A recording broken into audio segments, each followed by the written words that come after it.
గోల మీరు చూసుకోకుండా, మీరు రాలిపోతున్న వికెట్లు గొడవ మీరు చూసుకోకుండా, పవన్ కళ్యాణ్ గారు, చంద్రబాబు నాయుడు గారు ఎన్ని సీట్లు పోటీ చేస్తే అసలు నీకు ఏంట్రా బాబు, నా తెలియక అడుగుతాను. అసలు నీకు ఏంటి సంబంధం? మీరు సింహాలు, మీరు 170 సీట్లు నెగ్గుతారు అని చెప్పుకుంటున్నారు కదా. ఎందుకు మరి గోల? మాట్లాడితే ఆ చంద్రబాబు నాయుడు, ఆ దత్తపుత్రుడు, ఏంటి బాబు ఈ గోల? అర్థం కాదు. చెప్పైపోలా, దొరికిపోలా, ఎందుకలా? ఏదో నాలో ఏదో గంభీరంగా ఏదో గుప్పిటి మూసి ఏదో బిల్డప్ ఇచ్చారు. ఆ బిల్డప్లో వెళ్ళిపోతే ఎంతో కొంత శ్రేయస్కరం. కానీ ఇలాగ బేలగా వీళ్ళిద్దరూ కలిసిపోతున్నారు, ఆయన పెళ్లిళ్ళు చేసుకున్నాడు, అసలు చిన్నపిల్లలాగా, చిన్నపిల్ల అమ్మాలని కొట్టేదే అని చెప్పి ఎడుతూ ఉంటారు. అలాగా నేను భీమవరం వచ్చి ఇప్పుడు పెళ్లి చేసుకున్నాను పవన్ కళ్యాణ్, ఇంకేం పని లేదా నీకేంటా? నీ ఇంట్లో వాళ్ళని, నీ ఇంట్లో ఆడవాళ్ళని ఎవరినన్నా చేసుకున్నాడు ఆయన? ఏంటి అసలు? What is your pain? ఆయన హ్యాపీగా మన చంద్రబాబు నాయుడు గారిని ఆయన శ్రీమతితో చక్కగా ఆయన రిసీవ్ చేసుకున్నారు. ఆ ఫోటో చూసి కుళ్ళు వచ్చేసిందా?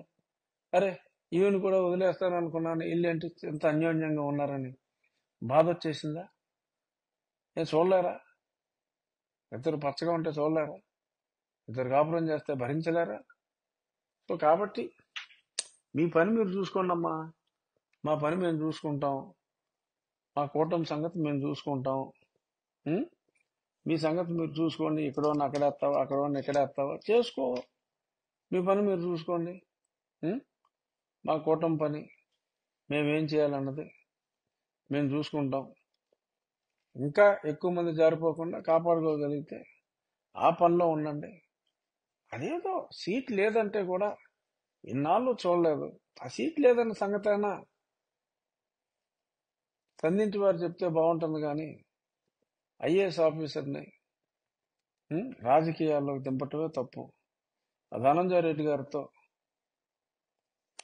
నీకు సీట్ లేదు, నువ్వు ఎలా ఉంది, ఇది ఎలా ఉందని చెప్పి వాళ్ళని మాట్లాడించటం అంటే కేవలం జనాలు మనల్ని తిరస్కరించారు అనేది అర్థమైపోయి ఆ తిరస్కారం ఎమ్మెల్యేల మీద తిరస్కారం అనే ఉద్దేశం వచ్చేటట్టుగా వాళ్ళ మీదకు తోసేయటానికి బలి పశువులుగా, బకరాలుగా ఎమ్మెల్యేలని మీరు మార్చటం, ఎంపీలని మీరు ఈ రకంగా మార్చటం అనేది అది కేవలం ఒక వ్యక్తి మీద ప్రజలు పగబట్టి ఉన్నారు అన్నదాన్ని, మీ మీద ద్వేషాన్ని ఓ 150 మందికి, ఇంకో 20 మందికి సమానంగా పంచి మీరు తప్పుకుపోవాలని చూస్తున్న ప్రయత్నం ఇదని అందరికీ కూడా స్పష్టంగా అర్థమైపోయింది.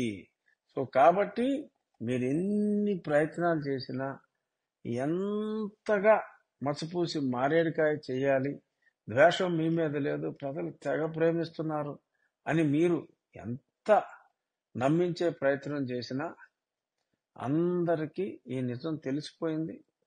త్వరలో మీ ఎమ్మెల్యేలే, మీ ఎంపీలే ఎవరు పనికొచ్చే వాళ్ళు, ఎవరు పనికిరాని వాళ్ళు వాళ్ళే స్పష్టంగా చెప్పేస్తారు. రోజులన్నీ ఒకలాగా ఉండవు.